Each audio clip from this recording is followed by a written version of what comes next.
David's hands trembled as he watched the last car pull away from the funeral home parking lot.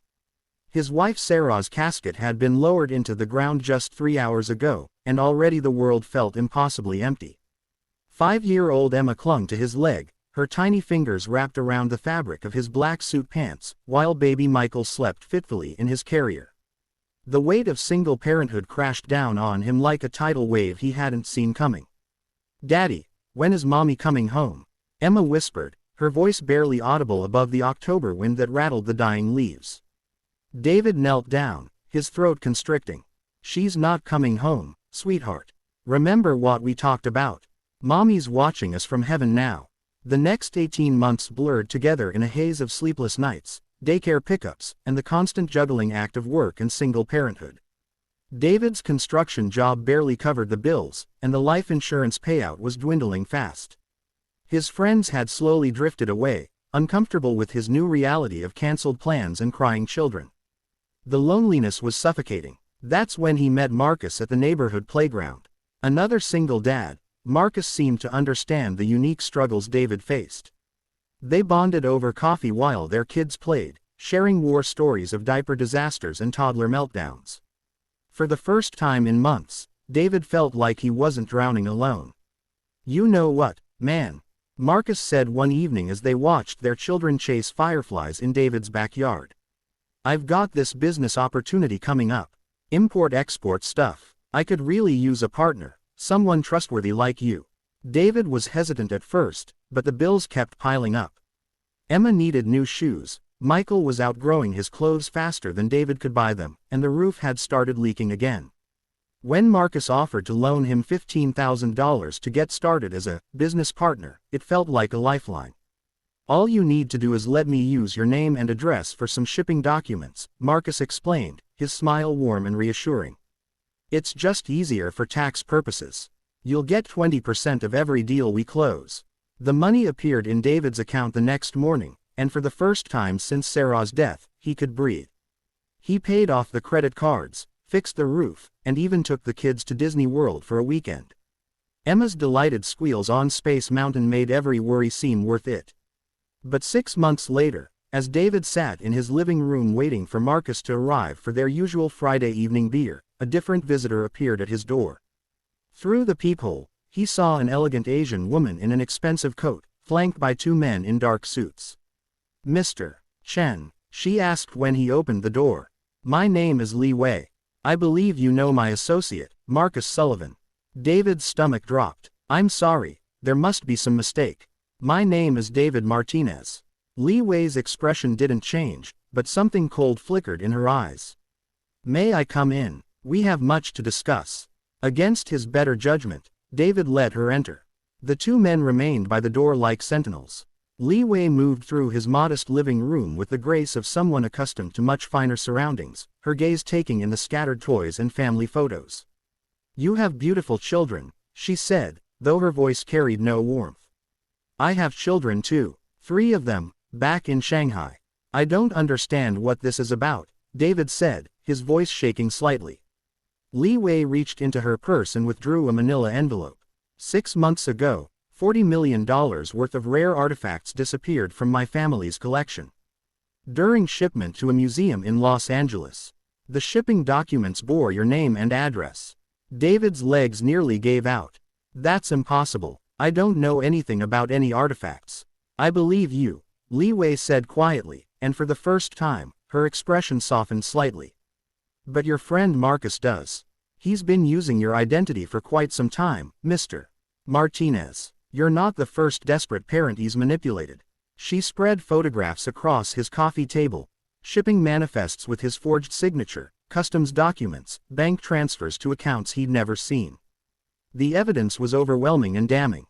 "The FBI has been tracking this for months," Li Wei continued. "They believe you're the mastermind. Marcus has been very careful to ensure all evidence points to you." David sank into his chair, his head in his hands. He said it was import-export. "Legal stuff. I just needed the money for my kids." "Where is he now?" Li Wei asked. "He was supposed to be here 20 minutes ago. We meet every Friday." David looked up, hope flickering in his eyes. "You could wait, Confront him when he arrives. Li Wei checked her expensive watch and nodded. We'll wait. The next 30 minutes felt like an eternity. Li Wei sat rigidly on the couch while her associates remained stationed by the door. David paced frantically, checking his phone every few seconds. He's not coming, David finally whispered. He knows, doesn't he?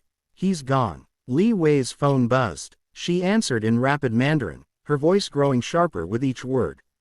When she hung up, her face was grim. Marcus Sullivan boarded a flight to Bangkok 3 hours ago. He emptied several accounts and disappeared. David felt his world collapsing. What happens to me? What happens to my kids? Li Wei studied him for a long moment, her businesswoman's facade cracking slightly. Tell me about your wife. The question caught David off guard. Sarah, she died of cancer 18 months ago. She was everything good in this world. A teacher, a volunteer at the animal shelter. She would have seen right through Marcus. And you've been raising your children alone since then. David nodded, tears threatening. Emma starts first grade next month. Michael's learning to walk. I can't go to prison. They need me. Li Wei stood and walked to the mantel, where family photos showed a happier time. She picked up a picture of Sarah holding baby Michael in the hospital, her face radiant despite her obvious illness. My husband died when my youngest was 6 months old, Li Wei said softly. I know what it's like to feel desperate, to feel like you're failing them every day. She turned back to David, and he saw something unexpected in her eyes, understanding. The artifacts Marcus stole belong to my grandmother. They've been in our family for 6 generations. But seeing you with your children, I remember what it felt like to be in your position. Li Wei returned to her purse and withdrew another envelope. These are the real shipping documents. Marcus forged your signature, but I had handwriting experts examine them. The evidence will show you were manipulated. David stared at her, unable to speak. There's more, Li Wei continued. Marcus left behind records of his other victims. Single parents, desperate people. You're not the first, but you can help ensure you're among the last. Over the next few hours, Li Wei's team worked with David to compile evidence against Marcus. She made calls to federal agents, lawyers, even arranged for a private investigator to track Marcus internationally. Why are you helping me? David finally asked as the sun began to set. Li Wei looked out the window where Emma was pushing Michael on a small swing in the backyard. Because 6 years ago, when I was struggling as a new widow in a foreign country, a stranger showed me kindness when I desperately needed it. He was an American businessman who could have taken advantage of my situation, but instead, he helped me understand the legal system, connected me with honest people. She smiled, the first genuine smile David had seen from her all day. His name was Robert Martinez. Any relation? David's eyes widened. My uncle Roberto. He did business in Asia for years before he retired. He saved my company and quite possibly my family. I promised myself I would pay that kindness forward when I had the chance. Li Wei stood to leave. Consider this my payment. But she wasn't finished. From her briefcase, she pulled out legal documents. I'm starting a foundation to help victims of fraud, particularly single parents. I'd like you to help run the American division. David stared at the papers.